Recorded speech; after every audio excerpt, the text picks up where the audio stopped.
ಸೀತಾದೇವಿಯ ಅನ್ವೇಷಣೆಯನ್ನು ಮಾಡಿ ನನಗೆ ವಿಷಯವನ್ನು ನೀವು ಮುಟ್ಟಿಸ್ಲಿಲ್ಲ ಅಂತಂದರೆ ಶಿರಶ್ಛೇದನ ಅಂತನ್ಬಿಟ್ಟು.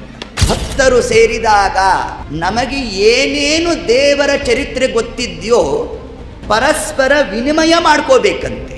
ಆ ರಾಮಚಂದ್ರ ಸಾಮಾನ್ಯ ಅಲ್ಲ, ಅವನ ಕಥಾಶ್ರವಣ ಮಾತ್ರದಿಂದಲೇ ನನ್ನ ಭಸ್ಮವಾದ ಒಂದು ರೆಕ್ಕೆ ಚಿಗುರು ಬಿಡ್ತು. ಕಥಾಮೃತ ಶ್ರವಣ ಮಾಡೋದು ಮಾತ್ರ ಅಲ್ಲ, ಅದನ್ನು ಮನನ ಮಾಡಬೇಕು ಚೆನ್ನಾಗಿ. ಎಲ್ಲಿ ತನಕ ಮನನ ಆಗಬೇಕು? ಇನ್ನೊಬ್ಬರಿಗೆ ನಾವು ಹೇಳುವ ಹಂತಕ್ಕೆ ಮನನ ಆಗಬೇಕಂತೆ. ತವ ಕಥಾಮೃತಂ ತಪ್ತ ಜೀವನಂ ಕವಿಭಿರೀಡಿತಂ ಕಲ್ಮಷಾಪಹಂ. ಕಲ್ಮಷ ಅಂದರೆ ದೋಷ.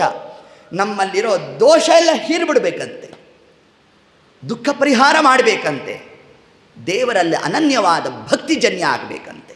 ಇದೇ ಶ್ರವಣದ ಮಹತ್ವ. ಅದಕ್ಕೆ ಪ್ರಹ್ಲಾದರಾಜರು ತಾವು ನವವಿಧ ಭಕ್ತಿಯನ್ನು ಹೇಳಬೇಕಾದ್ರೆ ಮೊದಲನೇ ಸ್ಥಾನ ಯಾವುದು ಕೊಟ್ಟಿದ್ದಾರೆ?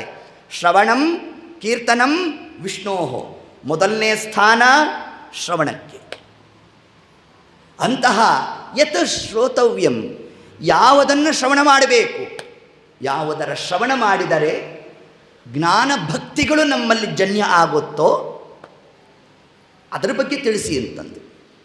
ಇದಕ್ಕೆ ರಾಮಾಯಣದಲ್ಲಿ ಒಂದು ದೃಷ್ಟಾಂತ ಬರುತ್ತೆ. ನವಮಸ್ಕಂದ ಭಾಗವತ, 9ನೇ ಸ್ಕಂದ ಭಾಗವತದಲ್ಲಿ ಶ್ರವಣದ ಫಲವನ್ನು ತಿಳಿಸ್ತಾರೆ ನಮಗೆ. ಸಂಪಾತಿ ಗೊತ್ತು ನಮಗೆ, ಎಲ್ಲಿ ರಾಮಾಯಣದಲ್ಲಿ ಬರ್ತಕ್ಕಂಥ ಜಟಾಯುವಿನ ಅಣ್ಣ. ಈಗ 2 ರೆಕ್ಕೆಗಳು ಸುಟ್ಟು ಹೋಗಿತ್ತು, ಒಂದು ಕಡೆ ಕೂತಿದ್ದ.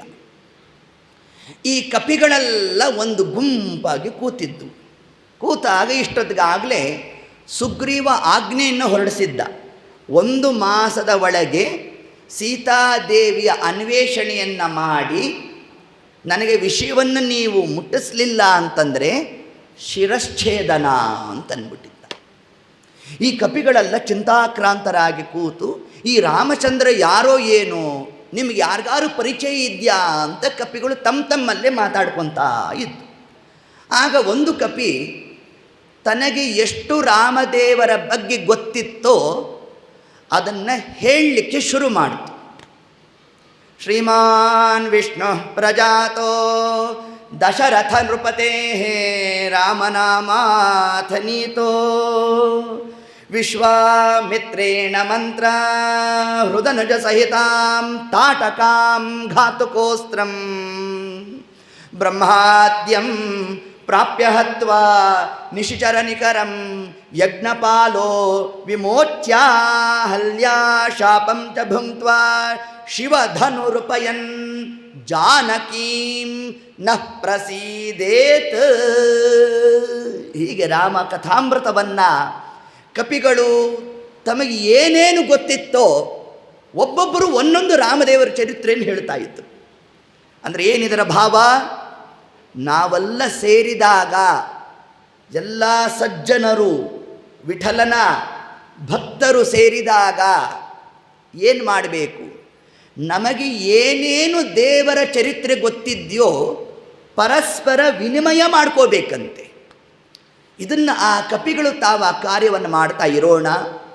ಸಂಪಾತಿ ದೂರದಲ್ಲಿ ಕೂತು ಕೇಳ್ತಾ ಇದ್ನಲ್ಲ, ರಾಮದೇವರ ಕಥಾಮೃತವನ್ನು ಶ್ರವಣ ಮಾಡಿದ್ದರ ಫಲ ಒಂದು ರೆಕ್ಕೆ ಚಿಗುರ್ತಂತೆ, ಒಂದು ರೆಕ್ಕೆ ಬಂದ್ಬಿಡ್ತಂತೆ,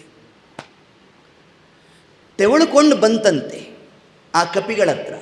ನೋಡಿ, ನೀವು ಯಾವ ರಾಮದೇವರ ಚರಿತ್ರೆಯನ್ನು ಹೇಳಿದ್ರಲ್ಲ, ಆ ರಾಮಚಂದ್ರ ಸಾಮಾನ್ಯ ಅಲ್ಲ, ಅವನ ಕಥಾಶ್ರವಣ ಮಾತ್ರದಿಂದಲೇ ನನ್ನ ಭಸ್ಮವಾದ ಒಂದು ರೆಕ್ಕೆ ಚಿಗುರು ಬಿಡ್ತು. ಇನ್ನೊಂದು ಆವರ್ತಿ ಹೇಳ್ತೀರಾ ಅಂತ ತಾನು ಪ್ರಾರ್ಥನೆ ಮಾಡ್ತಂತೆ. ಆಗ ಕಪಿಗಳಿಗೆಲ್ಲ ಹುರುಪು ಜಾಸ್ತಿ ಆಯಿತು. ಯಾಕೆ? ಒಂದು ಪವಾಡ ನೋಡಿದಾಗ ಭಕ್ತಿ ಜಾಸ್ತಿ ಆಗುತ್ತಂತೆ ನಮಗೆ. ಅದರಂತೆ ಆ ಕಪಿಗಳೆಲ್ಲ ಪುನಃ ರಾಮದೇವರ ಚರಿತ್ರೆಯನ್ನು ಹೇಳಿಕ್ಕೆ ಶುರು ಮಾಡಿದ್ರಂತೆ. ರಾಮ ಪುರಸ್ತಾತ್ ಪರತೋಪಿ ರಾಮೋ ರಾಮ ಪರಂದಿಕ್ಷು ವಿಧಿಕ್ಷು ರಾಮ ರಾಮೈರನಂತೈರಿತಿ ವಿಶ್ವರೂಪೋ ನಿಘ್ನನ್ ಅರಾತಿನ್ ವಿರರಾಜ ರಾಮ. ಹೀಗೆ ಇನ್ನೊಂದಾವರ್ತಿ ರಾಮ ನಾಮವನ್ನು, ರಾಮದೇವರ ಮಹಿಮಾ ಅವರೆಲ್ಲ ಕೊಂಡಾಡ್ತಾ ಇದ್ದರೆ ಅದನ್ನು ಶ್ರವಣ ಮಾಡಿದ ಸಂಪಾತಿಗೆ ಇನ್ನೊಂದು ರೆಕ್ಕೆನೂ ಬಂದ್ಬಿಡ್ತಂತೆ ನೋಡಿ. ಈ ಕತೆ ನಮಗೆ ಯಾಕೆ ಹೇಳ್ತಾ ಇದ್ದೀರಾ? ಇಲ್ಲಿ ನಮಗೆ ಯಾವ ರೆಕ್ಕೆನೂ ಸುಟ್ಟು ಹೋಗಿಲ್ಲ. ಯಾರಿಗೆ ಸುಟ್ಟು ಹೋಗಿರುತ್ತೋ ಅವ್ರಿಗೆ ಹೇಳ್ರಿ, ಸುಮ್ಮನೆ ಟೈಮ್ ವೇಸ್ಟ್ ಮಾಡಿದ್ರಲ್ಲ ಅಂತಂದರೆ ಅದಕ್ಕೆ ತಿಳಿಸಿದ್ರು. ನಮಗೂ 2 ರೆಕ್ಕೆ ಸುಟ್ಟೋಗಿದೆ ಅನ್ನೋದು ಗೊತ್ತೇ ಇಲ್ಲ ನಮಗೆ. ಇದು ವಿಪರ್ಯಾಸ. ಹೌದು, ಯಾವ ರೆಕ್ಕೆ ಸುಟ್ಟೋಗಿದೆ? ಜ್ಞಾನ ಭಕ್ತಿ 2 ರೆಕ್ಕೆಗಳು ಸುಟ್ಟಿದ್ಯಂತೆ ನಮಗೆ. ಅದು ಪುನರ್ಪ್ರಾಪ್ತಿ ಆಗಬೇಕಾದರೆ ನಾವು ಯಾರಾಗಬೇಕು? ಸಂಪಾತಿ ಆಗಬೇಕಂತೆ. ಏನು ಸಂಪಾತಿ ಆಗೋದು ಅಂದರೆ ಏನು? ನೀವು ಗಿಡವನ್ನು ನೆಟ್ಟಿದಾಗ ಏನು ಕಟ್ತೀರಾ? ಪಾತಿಯನ್ನು ಕಟ್ತೀರಾ. ಪಾತಿ ಕಟ್ಟೋದ್ರಿಂದ ಏನಾಯಿತು? ನೀರು ಅಲ್ಲೇ ಉಳಿತು ಅಲ್ವಾ? ಈಗ ನೀರು ಅಂದರೆ ಸಂಸ್ಕೃತದಲ್ಲಿ ಶಾಸ್ತ್ರದ ಶ್ರವಣ, ಭಾಗವತ ಕಥಾಶ್ರವಣವನ್ನು ಮಾಡ್ತಾ ಇದ್ದೇವೆ. ಮಾಡಿದ್ದು ಮರ್ತೇ ಹೋದರೆ ಅದು ಹೃದಯದಲ್ಲಿ ನಾವೇ ಪಾತಿ ಕಟ್ಟಬೇಕಂತೆ. ಹೇಗಿರಬೇಕು ಆ ಪಾತಿ? ಸಂಪಾತಿ. ಅಂದರೆ ಚೆನ್ನಾಗಿ ಅಂತ, ಚೆನ್ನಾಗಿ ಪಾತಿ ಕಟ್ಟಿರಬೇಕಂತೆ. ಆ ಪಾತಿಯನ್ನು ನಾವು ಕಟ್ಟಿದ್ದೇವೆ ಅಂತಂದರೆ ಅದು ಯಾವ ಹಂತಕ್ಕೆ ಇರಬೇಕು ಅಂತಂದರೆ, ಆಪತ್ಕಾಲದಲ್ಲಿ ನಾವು ಕೇಳಿದ ಪರಮಾತ್ಮನ ಕಥಾಮೃತ ನಮ್ಮ ಸ್ಮರಣೆಗೆ ಬರಬೇಕು. ಅಷ್ಟು ಸುಲಭ ಅಲ್ಲ ಅದು. ಈಗ ಬೇಕಾದ್ರೆ ಕೂತ ನಿಂತಾಗ ಬೇಕಾದ್ರೆ ಪ್ರಯತ್ನವಾಗಿ ಬೇಕಾದ್ರೆ ನಾರಾಯಣ ಕೃಷ್ಣ ಗೋವಿಂದ ಅಂತ ಅಂದ್ಬಿಡ್ಬೋದು. ಎಲ್ಲೋ ಒಂದಿಷ್ಟು ನೀರು ಚೆಲ್ಲಿತಪ್ಪ, ಜಾರ್ ಬಿದ್ದಾಗ ನಮ್ಮ ಬಾಯಲ್ಲಿ ಏನು ಬರುತ್ತೆ? ಅಯ್ಯೋ, ಇದೇ ಬರೋದು ನಮ್ಮ ಬಾಯಿಂದ. ಎಲ್ಲಿ ರಾಮ ಕೃಷ್ಣ ಗೋವಿಂದ ಅಂತ ಏನಾರು ಶಬ್ದ ಬರ್ತದಾ? ಬರೋದೇ ಇಲ್ಲ. ಯಾಕೆ ಬರ್ತಾ ಇಲ್ಲ? ಕಥಾಮೃತ ಶ್ರವಣ ಮಾಡೋದು ಮಾತ್ರ ಅಲ್ಲ, ಅದನ್ನು ಮನನ ಮಾಡಬೇಕು ಚೆನ್ನಾಗಿ. ಎಲ್ಲಿ ತನಕ ಮನನ ಆಗಬೇಕು? ಇನ್ನೊಬ್ಬರಿಗೆ ನಾವು ಹೇಳುವ ಹಂತಕ್ಕೆ ಮನನ ಆಗಬೇಕಂತೆ. ಅಲ್ಲಿಗೆ ಸಾಧನೆ ಮುಗಿಲಿಲ್ಲ. ಕೇಳಿದ್ದು ಮಾತ್ರ ಅಲ್ಲ, ಮನನ ಮಾಡಿದ್ದು ಮಾತ್ರ ಅಲ್ಲ, ಹೇಳಿದ್ದು ಮಾತ್ರ ಅಲ್ಲ, ಪ್ರತಿಯೊಂದು ಪ್ರಸಂಗದಲ್ಲೂ, ಆಪತ್ಕಾಲದಲ್ಲೂ, ಅಂತ್ಯಕಾಲದಲ್ಲಿ ಹರಿನಾಮ ಸ್ಮರಣೆ ಬರಬೇಕಾದರೆ ಸಂತತಂ ಚಿಂತೆಯೇನಂತಂ ಅಂತಕಾಲೇ ವಿಶೇಷತಃ.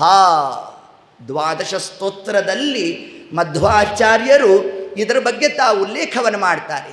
ಆಪತ್ಕಾಲದಲ್ಲಿ ದೇವರ ನಾಮಸ್ಮರಣೆ ನಮಗೆ ಬರಬೇಕಾದರೆ ಸತತವಾಗಿ ಹರಿನಾಮಸ್ಮರಣೆ ಮಾಡ್ತಾ ಇರಬೇಕಂತ. ಮಾಡಿದಾಗ ಸರಿ, ನಾನು ಮಾಡ್ತಾ ಇದ್ದೇನ್ರಿ ನೀವು ಹೇಳೋ ಪ್ರಕಾರನೇ, ಆದರೆ ನಮ್ಮ ಅಂತ್ಯಕಾಲದಲ್ಲಿ ದೇವರ ನಾಮಸ್ಮರಣೆ ಬರುತ್ತೋ ಇಲ್ವೋ ಅನ್ನೋದೊಂದು ಪ್ರಶ್ನೆ ಇದೆ ಅಂತಂದರೆ, ಅದಕ್ಕೆ ನಮ್ಮ ದೇವರಂದ, ನಿನ್ನನ್ನು ಡೈರೆಕ್ಟಾಗಿ ನಾನೇನು ಪಬ್ಲಿಕ್ ಎಕ್ಸಾಮ್ ಕೂಡಿಸೋಲ್ಲ. ಪಬ್ಲಿಕ್ ಎಕ್ಸಾಮ್ ಅಂದರೆ ಯಾವುದು? ನಮ್ಮ ಮರಣ. ಅದಕ್ಕೆ ಈಗ ಒಬ್ಬ 10th ವಿದ್ಯಾರ್ಥಿನ ಡೈರೆಕ್ಟಾಗಿ ಪಬ್ಲಿಕ್ ಕೂಡಿಸೋಲ್ಲ. ಅದಕ್ಕಿಂತ ಮುಂಚೆ ಏನು ಮಾಡ್ತಾರೆ? ಪ್ರಿಪರೇಟ್ರಿ ಕೊಡ್ತಾರೆ. ಅದರಂತೆ ದೇವರು ಕೂಡ ಪ್ರಿಪರೇಟ್ರಿ ಕೊಡ್ತಾನಂತೆ ನಮಗೆ. ಯಾವುದು? ಸಣ್ಣ ಸಣ್ಣ ದುಃಖಗಳನ್ನು ಕೊಡ್ತಾ ಇರ್ತಾನಂತೆ. ಆ ದುಃಖಗಳು ಬಂದಾಗ ನಮ್ಮಲ್ಲಿ ಹರಿನಾಮ ಸ್ಮರಣೆ ನಮ್ಮ ಅರಿವೇ ಇಲ್ಲದಂತೆ ಬಂದಿದೆ ಅಂತಂದರೆ, ನೀನು ಪ್ರಿಪ್ರೇಟ್ರಿಲಿ ಪಾಸ್ ಆದರೆ ಪಬ್ಲಿಕಲ್ಲೂ ಆಗಬಹುದು. ಪ್ರಿಪ್ರೇಟ್ರಿಲೇ ಪಾಸ್ ಆಗಿಲ್ಲ ಅಂದರೆ ಪಬ್ಲಿಕ್ಗೆ ಬಹಳ ಪರಿಶ್ರಮ ಪಡಬೇಕು. ಅದನ್ನು ತಿಳಿಸ್ತಾ ಇದ್ದಾರೆ ನಮಗೆ.